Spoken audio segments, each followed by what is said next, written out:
Varicose veins కి సరైన చికిత్స కోసం సంప్రదించండి ఎవిస్ హాస్పిటల్. నమస్తే రమ్మగారు. నమస్తే జయ. ఏదైనా ఒక చిన్న సిరీస్ స్టార్ట్ చేద్దామండి. 2 భాగాలు కథ చెప్తామా? ఓకే. ముగ్గురు పెళ్లి కొడుకులు. ఓ బాగుందండి. పూర్వం మగధ రాజ్యానికి అవంతి నగరం రాజధానిగా ఉండేది. ఆ అవంతి నగరానికి ఒక రాజుగారు ఉండేవారు. ఈయన పేరు కళింగవర్మ. ఆయనకు భార్య, ఒక కుమార్తె పేరు హైమవతి. పిల్ల చక్కగా బాగుండేది. అయితే ఏమైంది, వీళ్ళు ఏమనుకునేవాళ్ళంటే ఒక్కగానొక్క కూతురు అద్భుతమైన వాడికి ఇచ్చి పెళ్లి చేయాలని అనుకునేవాళ్ళు. వీళ్ళకి చాలా దూరంలో ఉన్న ఒక రాజ్యానికి కుంతిభోజుడని రాజుగారు ఉండేవారు. ఆయనకి 7-8 కొడుకులు. వాళ్ళల్లో 7వ కొడుకైన జయభద్రుడు రాజు అవుతాడు, మహారాజు అవుతాడని జోస్యం చెప్పారట. వీళ్ళు ఆ జయభద్రుడికి ఇచ్చి మన పిల్లని పెళ్లి చేస్తే రాణి అవుతుంది మన పిల్ల, వాడిది అద్భుతమైన జాతకం అని చెప్పారని విని చుట్టుపక్కల వాళ్ళ ద్వారా ఆ పిల్లాడికి పిల్లనిద్దామని చూశారు. ఓకే. కానీ కుంతిభోజుడు తన కుమారుడికి వారి వధువు అన్వేషణ చేయగల. ఇప్పుడు వాళ్ళ దగ్గర నుంచి రావాలి కదా, మా అబ్బాయి కోసం ఆడపిల్లని చూస్తాం, మీ దగ్గర ఏమైనా ఉందా లేదా, మీ పిల్లని మాకు ఇవ్వండి, అటువంటిది ఏదో రావాలి. ఏమీ రాల. ఏం చేయాలో తెలియలే వీళ్ళకి. కానీ పిల్లని వెతుక్కుంటూ ఎవ్వరూ రాల. పిల్ల చక్కటిదే కానీ ఓకే సంబంధాలు రాల. అప్పుడప్పుడు అట్లా అవుతుంది చూడు. అవును. అయితే వీళ్ళకి కొద్ది రోజులు గడిచాక 2 సంబంధాలు వచ్చినాయి. కాదు, కొన్ని వచ్చినాయి. వాటిల్లో 2 మంచి కాస్త బెటర్గా సెలెక్ట్ చేశారు. ఇది ఏంటివి? కుంతల దేశానికి చెందినటువంటి ధనవర్మ, లాటరాజు కొడుకైనటువంటి గుణవర్మ. ధనవర్మకి డబ్బులే ఉన్నాయి కానీ చదువు లేదు. గుణవర్మకి చదువు ఉంది కానీ వాళ్ళ రాజ్యం అప్పుల్లో ఉందని తెలిసింది. ఏం చేయాలి, వాళ్ళ గుంతాలు పడుతున్నారు. అయితే రాజుకి రాణికి ఒకళ్ళకి ఆ అబ్బాయి, రెండో వాళ్ళకి ఈ అబ్బాయి నచ్చారు. ఏదో మాట్లాడుకున్నారు. మాట్లాడుకున్నప్పుడల్లా వాదించుకుని పోట్లాడుకునేవాళ్ళు. వాళ్ళకేముంది వీళ్ళకేముంది, పక్క చక్కగా ఉన్నాడు, రేపొద్దున సంపాదించుకోపోతారా, ఇలాంటివి ఏమో మాటలు వస్తాయి కదా. అమ్మ నాన్నకి ఇద్దరికి చెరుకో అబ్బాయి నచ్చాడు. రాజుగారు ఏం చేశాడు, రాజ్యాధికారం ఉన్నవాడు కాబట్టి, తండ్రి కాబట్టి కాస్త గట్టిగా గుణవర్మకి ఖాయం చేశాడు పిల్లని. అమ్మాయికి ఏం అభ్యంతరాలు లేవు పాపం, అదే ఊరుకుంది. ఎవరో ఒకళ్ళు వివాహం చేస్తాడు తండ్రి. ఈ వర్మకి వాళ్ళకి ఉత్తరాలు రాసి, మీరు తరలి రండి మా ఇంటికి, మా పిల్లనిచ్చి పెళ్లి చేస్తామని ఉత్తరాలు రాశారు. కానీ ఈవిడికి, రాణిగారికి ఏం గుణం కోలా, వాళ్ళ అప్పుల్లో ఉంటేను, ధనవర్మ అయితే వాడి దగ్గర డబ్బులు ఉన్నాయి, చదువుకోపోతే పోయాడు. మన పిల్ల చదువుకుంది కదా, రాజుకు చదువేందుకు, మంత్రులు లేరు, వాళ్ళందరూ ఉంటారు కాబట్టి రాజుకు చదువక్కర్లా అని చెప్పి ఆ ధనవర్మకి రహస్యంగా ఒక దూతను పంపించి, నా భర్త వేరే చోట పిల్లనివ్వాలనుకుంటున్నాడు, నేను మాత్రం మీకు ఇవ్వడానికే డిసైడ్ అయ్యాను, మీరు వచ్చి ఊళ్ళో దిగండి, పిల్లని మీకు అప్పచెప్తాను, వివాహం చేసుకుని తీసుకెళ్ళిపోండి. వివాహం అయ్యాక ఆనాక ఏం చేస్తారు, ఆనకు చేసేదేం లేదు అని ఈవిడ ఉత్తరం రాసి ఒక మనిషినిచ్చి పంపించింది. ఈ ధనవర్మ ఆయనకు పెద్దగా చదువు లేదని కుర్రాడికి ప్రచారంలో ఉంది, వాడికి మంచి సంబంధాలు రావట్లా. ఈ హైమవతి అందగత్తెని, ఈ రాజ్యానికి మంచి పేరుంది, అవంతి నగరానికి చాలా మంచి పేరుంది, అవంతి నగరం కూడా మందే అవుతుందని ఇవన్నీ ఆలోచించుకుని వస్తానని ఉత్తరం రాశాడు. సరే, ఏమైంది, గుణవర్మ దిగాడు. మంది మార్బలంతో రాజుగారు ఏర్పరిచిన పెద్ద విడిదిలో దిగాడు. ధనవర్మ కూడా రాణిగారు రహస్యంగా ఏర్పరిచినటువంటి ఒక మారుమూల భవనంలో సుమారైన మంది మార్బలం వారు పెద్దగానే దిగాడు. ఈ వచ్చిన పెళ్లి చుట్టాల్లో ఈ కొత్తగా వచ్చిన 2వ పెళ్లి చుట్టాలు ఎవరికి అర్థం కాల. ఓకే, గుంపంతా ఒకలాగానే ఉంది. పైగా పెళ్ళిళ్ళు అనేసరికల్లా ఎక్కువగా మగవాళ్ళు వస్తారు. ఈ మగ గుంపులో అందరూ ధనుర్బాణాలును అవి ఇవి కత్తి, వరలో కత్తులు, మీసాలు, పుస్తీలు అవి ధరించిన వాళ్ళే ఉన్నారు, తలపాగాలు. ఈ 2 వేరు గుంపులు వచ్చాయని పెద్దగా జనానికి అర్థం కాల. దిగేశారు. దిగేసిన తర్వాత ఏం చేసింది రాణిగారు, ముందు రోజు పొద్దున పెళ్లి కూతురుని చేశాక సాయంకాలము ఒక దాసి మంచి జమాజట్టిలాగా ఉన్నదాన్ని ఒకదాన్ని ఎంచుకుని, ముసే రాకుమార్తెని పూల పుట్టలో కూర్చోబెడతాము, ఆ బుట్ట నెత్తి మీద ఎక్కించుకుని తీసుకుపో. రాజకుమార్తె కొంచెం 7 మల్లెలు ఎత్తు సుకుమారే. ఆ దాసి పనిచేసేది అది 6 అడుగులు ఉండేది. కొంచెం హఠాకటాగా ఉన్నవాళ్ళు మోసేస్తారు. అక్కడి నుంచి ఏం చేశారు, ఈ రాజకుమార్తెను ఒక బుట్టలో పెట్టి బుట్ట దాసి దాన్ని నెత్తికెక్కించారు. నెత్తికెక్కిస్తే అది మెల్లిగా తీసుకెళ్తోంది. ఈ బుట్ట పెళ్లివాళ్ళ తాలూకే బుట్టలు, పువ్వుల బుట్టలు అవి వస్తాయి కదా, పట్టించుకోవాలి. ఇంతలో ఏమైంది, అక్కడ ఆ పూట ఒక 2-3 రోజులుగానే వీళ్ళకి ఒక పీలర్ వచ్చింది.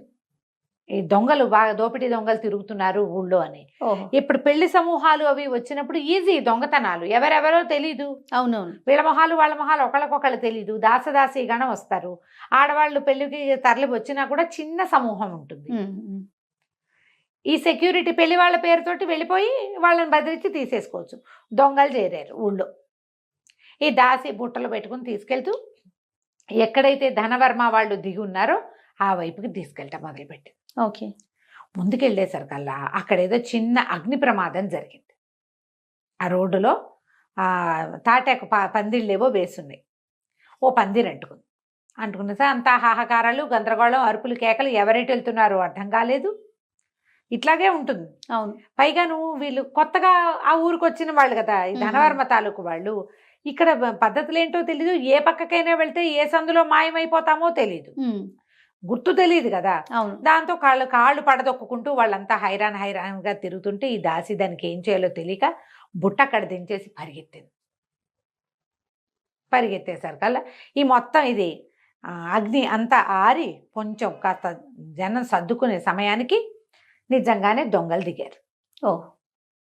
ఈ దొంగలు దిగి అటు ఇటు చూసి ఈ పెళ్లి వాళ్ళ ఇంట్లోకి దూరి, వీడు పెళ్లి వాళ్ళంతా బయటకు వచ్చి నుంచున్నారు. చాలా మంది ఒకళ్ళు ఇద్దరు వెళ్తున్నారు. ఈ లోపలికి వెళ్తున్న దొంగలు చూసి సైనికులు ఉంటున్నారు, వాళ్ళకి తెలియదు. లోపల నుంచి చాలా పట్టుకొచ్చేసారు. ఈ పందిరికి ఎడం వైపుగా పెట్టున్న ఈ బుట్ట చూసి ఏదో తినుబండారాలో పువ్వులో ఏవో ఉండుంటాయి. ఈ బుట్ట కూడా లేవ తీసుకుని గుర్రం మీద పెట్టు తీసుకుపోయారు. ఇక అంతే కదా, వెళ్ళిపోయింది. రాణిగారు ఏమనుకుంటోంది, తెల్లవారుజామున ధనవర్మతో అమ్మాయికి వివాహం అయిపోయింది అనుకుంటుంది. వీళ్ళు తెల్లవారుధామ దాకా చూసి పిల్ల రాలేదు, ఏం చేయాలి, ఇంత దూరం అనవసరంగా వచ్చామని ధూమ్ధామ్ అనుకుంటున్నాడు ధనవర్మ. రాజుగారేమో తెల్లారి మామూలుగా పెళ్ళి అవుతుంది అనుకున్నాడు. తెల్లవారు చూస్తే రాకుమార్తె కనపట్టలేదు. అంతా వెతికారు. భార్య ఏదైనా చేసిందని ఆయన అనుకోలే. వెతుక్కున్నారు. రాత్రి దొంగలు పడ్డారు. అదైంది ఇదైంది ఏవో మాట్లాడారు. ఇంతలో ఏమైంది, ధనవర్మ దగ్గర నుంచి ఓ ఇద్దరు దాసీలు వచ్చి వివాహం సుసంపన్నం కాలేదండి, ఎందుకంటే రాజకుమార్తె రాలేదు. ఈవిడ కంగారు పడింది. ఇప్పుడు ఏమైపోయింది, ఆ దాసిని పట్టుకున్నారు. అది ఇంటికి వెళ్ళిపోయింది దాని దారిని. అది దాసిని పట్టుకొచ్చేసరికల్లా నాకేం తెలుసండి, మీరు ఇచ్చిన బుట్ట నేను అందులో రాజకుమార్తె ఉందని దానికి తెలియదు. బుట్ట నేను అక్కడ దింపెళ్ళిపోయాను. పెళ్లి వాళ్ళ ఇంట్లో దింపిరమ్మన్నారు. అక్కడేమో అగ్ని ప్రమాదము, ఇదంతా గందరగోళంగా ఉన్నారు. వాళ్ళకి పంపించాల్సిన బుట్ట వాకిట్లో ఉంటే వాళ్ళు లోపల పెట్టుకోరు, మరి పెట్టుకుంటారు. అందుకని నేను అక్కడ పెట్టేసి ఏదో పిల్ల ఏమైపోయింది. అక్కడి నుంచి 5-6 సైనికుల్ని, ఒరే బాబు ఇట్లా బుట్టలో పెట్టాను రా, వెతకంటారా అంటే వెతికినా ఏం లేదు, ఎక్కడా లేదు. ఇక చేసేదేం లేదు. వీళ్ళు ఏం చేశారు, ఈ దొంగలు బుట్టలతో మొత్తం సామాన్లన్నీ పట్టుకెళ్ళిపోయారు. పెళ్లి వాళ్ళు లూటీ అయిపోయారు. ఇంత పని చేసావని ధనవర్మ పిచ్చి కోపంలో ఉన్నాడు. మెల్లిగా మాటలు అటు ఇటు మారి ఇక్కడ ఇంకో పెళ్లి కొడుకున్నాడని, పెళ్లి కొడుకు దగ్గరికే పిల్లని పంపారని ఇది తెలిసిపోయింది. ఈ రోడ్డు మీదకి వెళ్ళిపోయిన గుర్రాలు సామాను దొంగలు వీళ్ళని పట్టుకుపోయారు కదా, వాళ్ళు ఎక్కడో అడవిలోకి తీసుకుపోయారు. తీసుకెళ్ళి ఆ సామాన్లన్నీ పంచుకున్నారు. ఏమేమి ఉన్నాయి, అవి ఉన్నాయని. ఎప్పుడైతే ఈ బుట్ట గుర్రం మీద పెట్టారో దాన్ని పువ్వుల బుట్టగా నమ్మారు వాళ్ళు. ఓకే. లేదా తినుబండారు, అందులో పంచుకునేందుకు ఏముంది, ఆ బుట్టను వదిలేశారు. వీళ్ళంతా కూర్చుని పంచుకుంటుండగా ఇంతలో పులి గాండ్రింపు వినపడింది. వినపడేసరికల్లా వీళ్ళు బెదర్లా దొంగలు. వాళ్ళు ఏమనుకున్నారంటే, ఇంతమందిని చూస్తే పులి రాదు, ఎక్కడో గాండ్రిస్తుంది అంటారు. కానీ గాండ్రింపు విన్నవి ఈ గుర్రం ఒంటరిగా నిలబడింది. అది సామాన్లు కూడా ఉన్నాయి పైన. బెదిరి పరిగెత్తి ఎక్కడ పరిగెత్తుందో, ఎట పడితే అట్ట పరిగెత్తేసేసి ఎక్కడో తన మీద ఉన్న ఆ బుట్టని వదిలేసింది. అది ఆ బుట్ట కాస్త పడిపోయింది. పక్కకు పడంగానే ఈ అమ్మాయి లేచి కూర్చుంది అందులో ఇచ్చి. రాత్రి కొంత మటుకు వచ్చింది, అక్కడ మెలకుగానే ఉంది. తల్లి కూర్చోబెట్టింది. తెల్లవార్లు ఎక్కడికో గుర్రం మీద ఇట్లా కదులుతుంటే నిద్ర రాదు, కూర్చుని నిద్రపోయింది. ఇప్పుడు మేలుకు వచ్చింది. తల కింద టాప్మని తగిలేసరికి లేచి చూసుకుంటే నట్ట అడవిలో. ఏం చేయాలో తెలియలే. ఇంతలో ఏమైంది, ఈ పులి భయానికి పరిగెత్తింది కదా, ఆ పక్క నుంచి సడన్గా అడవంతా నిశ్శబ్దంగా అయిపోయింది. పులి వస్తోంది.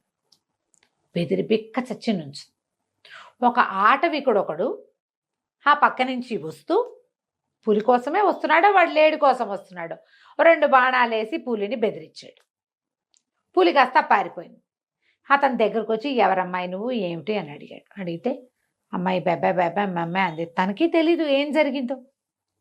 ఏదో పిల్ల ఏమో పెళ్లి కూతురు వేషం, నిన్న పొద్దున పెళ్లి కూతురుని చేశారు కదా. సరే రామ్మా మా ఇంటికి వెళ్దాం, రేపు పొద్దున్నే చూద్దు కానీ ఎక్కడికి వెళ్ళాలో చూద్దు కానీ అని ఆ పిల్లని వెంబడబెట్టు తీసుకెళ్ళాడు. ఈ ఆటవికుడి పెళ్ళాము మామూలుది కాదు, తాటకి అది. ఆ వెనకాల వచ్చిన పెళ్లి కూతురుని చూడగానే అవురవురా నువ్వు అడవికి వెళ్ళి నువ్వేదో తెస్తావనుకుంటే పెళ్లి కూతురుని వెంబడి పెట్టుకొచ్చావా? తిండి తిప్పలు ఏమైనా తెచ్చుకురావద్దు, నీకు లేదు కుందేలు లేదు, ఈ పిల్లని ఎక్కడి నుంచి తెచ్చావు, దీనికోసమే నువ్వు అడవిలోకి వెళ్ళావంటే కాదే అని వాడిని ఎత్తి మొత్తుకున్నా అది వినలా. తెల్లగా తెల్లారిపోయింది. వచ్చిన ఆ మొత్తం ఆటవికల కుటుంబాలన్నీ చేరేసరికల్లా వాళ్ళందరూ గట్టిగా మొగుడు పెళ్ళాన్ని కేకలేశారు. ఎవరమ్మా అంటే ఇదేం చెప్తుంది ఈ పిల్ల, నేను రాజుగారి అమ్మాయిని, ఎలా వచ్చానో నాకు కూడా తెలీదు అనేసరికి వీళ్ళంతా అన్నారు ఈ పిల్ల వల్ల తగాదా వచ్చింది, మర్యాదగా ఒప్పుకో అంటే. కాదు నాకే వ్యామోహం లేదు, నాకు తెలీదు, నేను అక్కడ కనపడింది తీసుకొచ్చాను, పిల్ల అడవిలో అన్యాయం అయిపోతుందని తీసుకొచ్చానంటాడు వాడు. బావిలో దింపేయాలి ఈ పిల్లని పెట్టారు. అయ్యో బావిలో తోసేస్తాం అంతే. ఇంకా అయ్యో పాపం అంటున్నాడు ఇతను.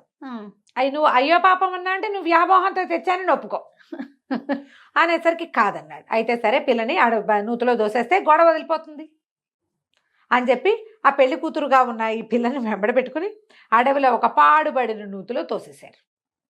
ఆటవికులు కదా, దేంతో గొడవ వస్తే దాన్ని దోసేయాలంతే మరి లెక్క. తోసి పారేసి చేతులు దులుపుకొని వాళ్ళ దారిని వాళ్ళు వెళ్ళిపోయారు. దొంగలకు కూడా తమ రాజకుమార్తెను తెచ్చామని తెలియదు, మోసుకొచ్చిన దానికి కూడా తన రాజకుమార్తెను తెచ్చానని తెలియదు. బాగుంది. ఇందులో పడిపోయి ఆ పడిపోయిన పిల్ల ఢామని కిందకి వెళ్ళిపోలే. ఏవో అల్లిబిల్లిగా చెట్లు అవి ఇవి అల్లుకుని ఉన్నాయి లోపల. ఒక చెట్టు మీద పడింది. పైనుంచి కొన్ని ఊడల్లాంటివి వేళ్లాడుతుంటే ఆ ఊడ పుచ్చుకుని అట్టా వేళ్లాడుతూ దాని మీద ఉండిపోయింది ఈ అమ్మాయి. ఓ పూటంతా గడిచిన తర్వాత అట్లాగే ఉంది. మరి ఏం చేస్తుంది? ఆకలి శోష వస్తోంది, దాహానికి నీరసం వస్తోంది, నిద్ర ఏం చెయ్యాలో తెలీదు.